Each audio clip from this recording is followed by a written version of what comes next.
Breaking news. স্থানীয় সরকার নির্বাচনের প্রস্তুতি নিয়ে তৃণমূল নেতাদের সঙ্গে বৈঠক। প্রধানমন্ত্রী তারেক রহমান বলেছেন, মানুষের রাস্তা অর্জনের বিকল্প নেই, মাঠে রাজনীতি চাঙ্গা করার নির্দেশ। এখন দেখি বিস্তারিত। স্থানীয় সরকার নির্বাচনকে সামনে রেখে তৃণমূল পর্যায়ের নেতাদের সঙ্গে ধারাবাহিক বৈঠক করেছেন বিএনপি চেয়ারপারসন ও প্রধানমন্ত্রী তারেক রহমান। তিনি স্থানীয় নেতাদের নির্দেশ দিয়েছেন যে যে কোনো মূল্যে জনগণের আস্থা অর্জন করতে হবে। আসন্ন স্থানীয় সরকার নির্বাচন হবে ফ্রি ফেয়ার, কোনো রকম ভায়াস হওয়ার কোনো সুযোগ নেই বলে স্পষ্ট বার্তা দিয়েছেন।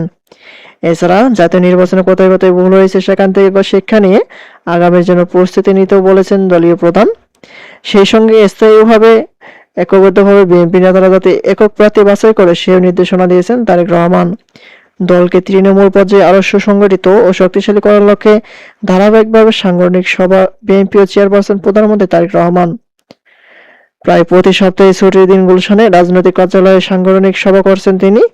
দলের দ্রুত সাংগঠনিক পুনর্বিন্যাসের প্রয়োজনীয় দিক নির্দেশনার পাশাপাশি সরকার পরিচালনার ক্ষেত্রে দেশের মানুষের জন্য নেতাকর্মীদের দায়বদ্ধতার কথা স্মরণ করিয়ে দিচ্ছেন বিএনপির প্রধান। দলের জাতীয় কাউন্সিলের আগে দলের চেয়ারম্যান তৃণমূল নেতাদের কাছ থেকে সাংগঠনিক অবস্থা জেনে নিচ্ছেন। এছাড়া স্থানীয় নির্বাচন আগে দলকে সুসংগঠিত করার লক্ষ্যেই মত বিনিময় করছেন। বিভিন্ন জায়গায় রাজনৈতিক নেতাদের নিয়োগের দেশে ও দলের জন্য ত্যাগকে অগ্রাধিকার দেওয়া হচ্ছে। রাজনীতির মাঠ চ্যালেঞ্জ মোকাবেলায় তরুণদের মূল্যায়ন করা হচ্ছে। প্রধানমন্ত্রীর অতিরিক্ত প্রেস সচিব আতিকুর রহমান বলেন, এটি একটি ধারাবাহিক বৈঠক।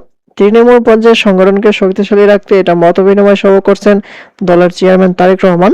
তিনি তৃণমূল পর্যায়ে সংগঠনের খোঁজখবর নিচ্ছেন এবং প্রয়োজনীয় দিক নির্দেশনা দিচ্ছেন। এই হচ্ছে ইউনিয়ন পরিষদ নির্বাচন প্রসঙ্গে প্রধানমন্ত্রী তারেক রহমানের দিক নির্দেশনামূলক আজকের সর্বশেষ আপডেট। পরবর্তীতে নতুন কোনো আপডেট আসা মাত্র আমাদের চ্যানেলটিতে পেতে অবশ্যই চ্যানেলটি সাবস্ক্রাইব করে রাখবেন।